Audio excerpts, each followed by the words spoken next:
Chilling calls to 3 911 centers in our area reporting an active shooter in a school. The police response was immediate, not yet knowing if it was part of a large hoax. This is an example of what they were expecting.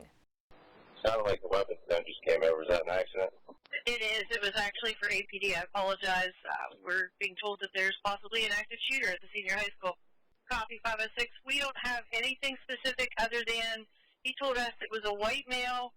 There are to be 6 victims in the bathroom, and we have not got anything further. We lost contact with him. We don't know what bathroom he's in. Law enforcement saying the schools were victims of what's called a swatting hoax. We'll explain what that is in just a moment. Even though it was a hoax, the response by police, school officials, and parents was urgent. We have team coverage tonight. Our Douglas Braff is looking at how schools responded. Stoker Wyzorek talking to parents who went to the schools. And Nicole Fascino explains the lockdown procedures many schools use today. But we start with Brock Owens, who explains how law enforcement handled the situation. Brock? Jen and Sean, Pennsylvania State Police say calls were made to 911 centers across the state, claiming to have an active shooter or a bomb threat at the school in their county. The Bellefonte School District, Bishop Carroll Catholic, and Altoona Area High School are 3 of the schools that were targeted today, officials say. State police say the claims were made and the claims in the calls were determined to be fake, but no shots were fired in any of the schools. But police say they treated the calls seriously and responded accordingly. Our initial alert is a high-pitched tone on our radios, so whenever we hear that, it gets everybody's attention. And then whenever that's followed by an active shooter at the school district, you know, everybody's adrenaline is through the roof, but our first thought is just get there, get there as soon as we possibly can and get inside the school as soon as we possibly can. Violence in the past that were, mostly bomb threats and such, we haven't had one of those in quite some time, but that's the first time that we actually had to respond to something of this magnitude. Cambria County District Attorney Greg Niebauer says after the call to Bishop Carroll, it was decided to put all schools in the county on lockdown. Law enforcement trains for this, and frankly, students and teachers train for this. It's a shame that we have to train for it. We're going to take a look at everything that happened today. We're going to see what we've done well and what we need to improve. Swatting calls have been scaring students and staff at schools across the country recently. In early March, nearly a dozen Nebraska high schools received swatting calls. Yesterday, at least 28 schools in Massachusetts fell victim to swatting, and today, not only schools in Pennsylvania, but also schools in New Jersey got calls. FBI Pittsburgh tells us that they will continue working with local, state, and federal officials on these matters. They also urge the public to stay vigilant and report any suspicious activity. Reporting in the newsroom, Brock Owens, 6 News. We want to turn to Center County now, where we find our Douglas Braff. What school officials across the region are saying. He's in front of Bellefonte Area High School, where students and staff were evacuated this morning. Doug? That's right, guys. Police and school officials moved those evacuees temporarily to Rogers Stadium, right next to the high school right behind me. And Bellefonte Area School District Superintendent Tammy Burnaford tells us Bellefonte Police spearheaded this evacuation effort. She says as the morning progressed and the scene was determined safe, students were either taken home on buses or by their legal guardians. They cleared out the football field by shortly after 12 noon. Burnaford telling us there were approximately 850 students and about 70 to 80 staff at the high school today. That's out of the roughly 900 high schoolers usually in attendance. Burnaford adds that there was about the same number of staff at the middle school, where there was approximately 550 out of the less than 600 students present. Everyone at the middle school and the elementary schools sheltered in place. We have counselors from all across the area and our own counselors on site for kids and staff, and we will have counselors and staff, other staff available tomorrow to everyone too. Moving on to what school officials in Blair and Cambria counties are saying, the Altoona Area School District Superintendent telling us that the telling us the threatening call they received came from outside the school district. He says Altoona police arrived on scene within 60 seconds of the call going out.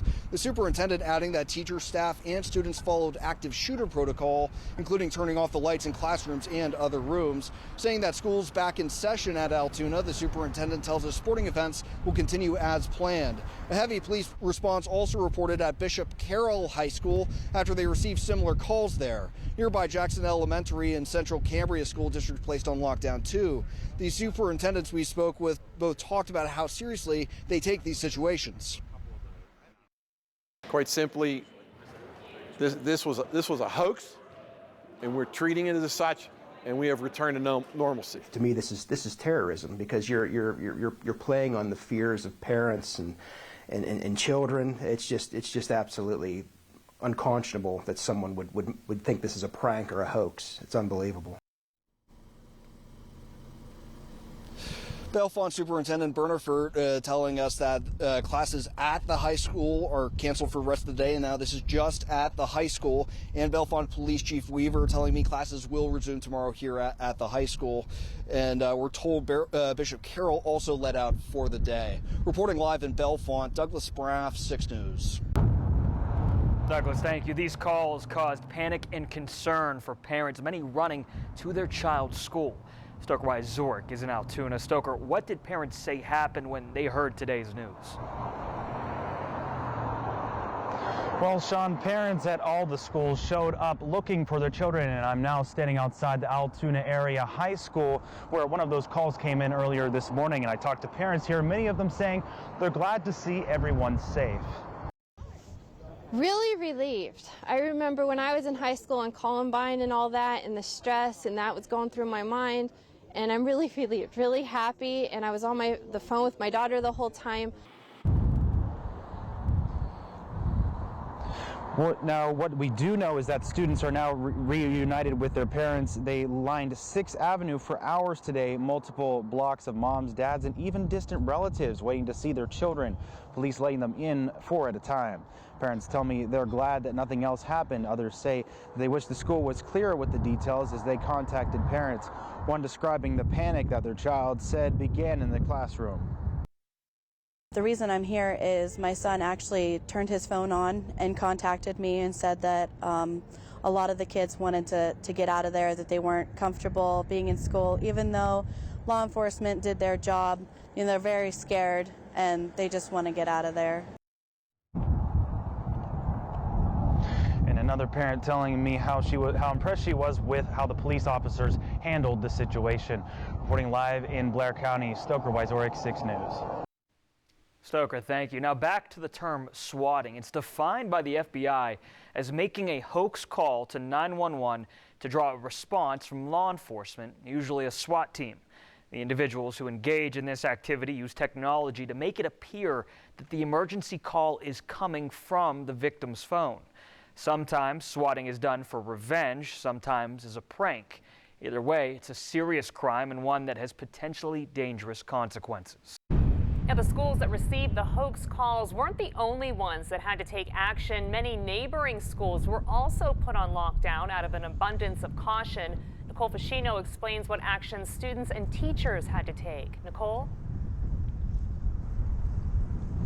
Hey, Jen. Well, earlier today, the Cambria County District Attorney put all schools within Cambria County on lockdown, including here at Greater Johnstown School District, where teachers and students hid in the dark for at least over an hour. The DA says there was one call to a school district in Cambria County that was believed to be false, and it's because of those calls scattered throughout Pennsylvania that classrooms were temporarily turned into shelters for hundreds of students. For a lockdown procedure, the doors are locked, the lights are turned off, and students are put into a place where they are out of sight and can't be heard. Nobody comes into the building and nobody gets out. That was the case for Greater Johnstown today for about an hour and a half, with teachers and students in hiding. On the other hand, after that initial lockdown order, schools could then decide on their own if they wanted to stay in a lockdown or move to a shelter in place.